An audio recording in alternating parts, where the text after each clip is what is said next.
the show.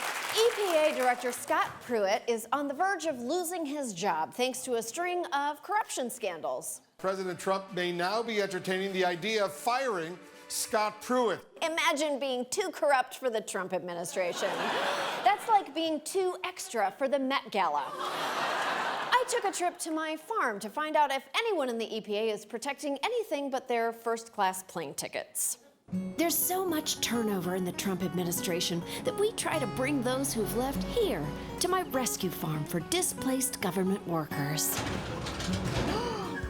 Come on, guys, good girl. As Trump's ranks have shrunk, ours have grown, and I'm thrilled to keep expanding our family. Get out of here, go play. Go play with your friends. I may have finally found my calling. Today, I'm sitting down with one of our first residents. Don't trust her. She's been using me as breeding stock. Charlie, get out of here. God, don't listen to him. This is Mustafa Santiago Ali. Oh, shit. This is Mustafa Santiago Ali. He helped fund the Office of Environmental Justice at the EPA, where he worked until last year, when he saw that Trump and his new EPA administrator, Frankie von Coalfire, wanted to turn Mother Nature into their own personal glory hole. So the Office of Environmental Justice is an intersection point for communities of color, low-income communities, indigenous populations. It's the safety net for many of the communities who are often forgotten or marginalized. How long had you worked there? 24 years. That's like 800 Scaramucci's. Yes, it is. The Office of Environmental Justice provides advocacy, education, and grants. And while it's there to protect all Americans, turns out polluters are usually on the lookout for a certain demographic.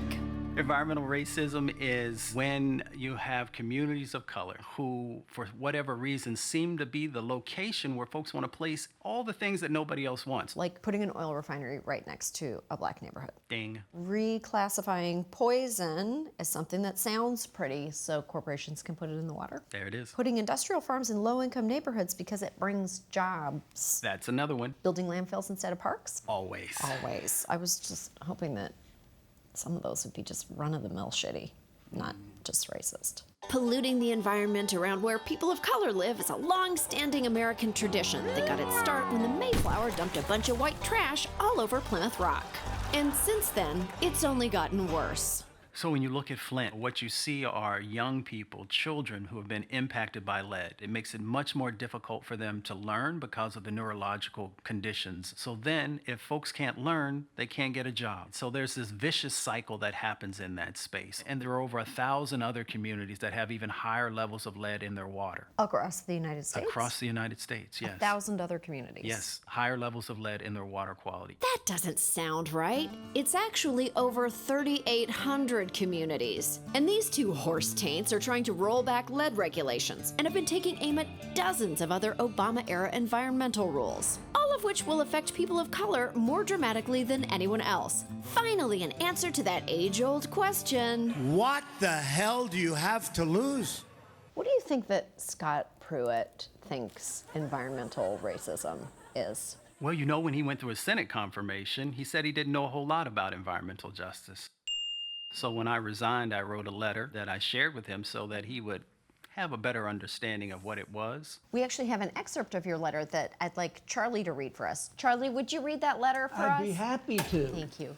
Okay, just 1 sec. No, find your light. Just okay. Move over and find your light. Okay. Over no. here? No, back where you were. Where I was? Yeah, no, over to the, over here. just to the left. Okay, you know what? Just go ahead and read it. Yes, I will. Just read it. Administrator Pruitt, you have a once-in-a-lifetime opportunity to bring people together to ensure that all communities have safe places to live and to ensure that our most vulnerable communities who have been struggling for clean water to drink becomes a reality for them and their children.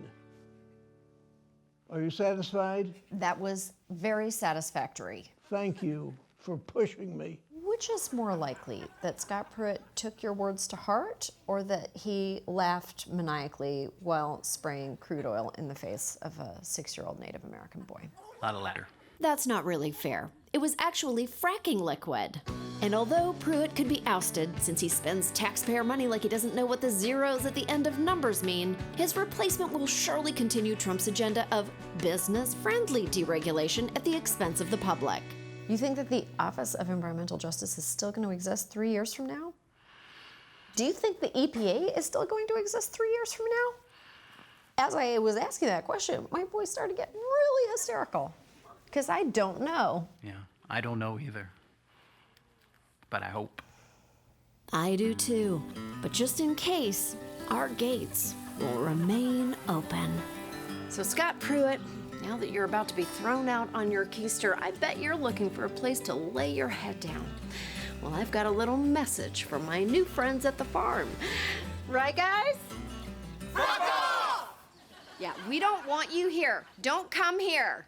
You're not welcome. Am I right? No, they're doing stuff. You really suck. Happy birthday, Scott Pruitt. We'll be right back.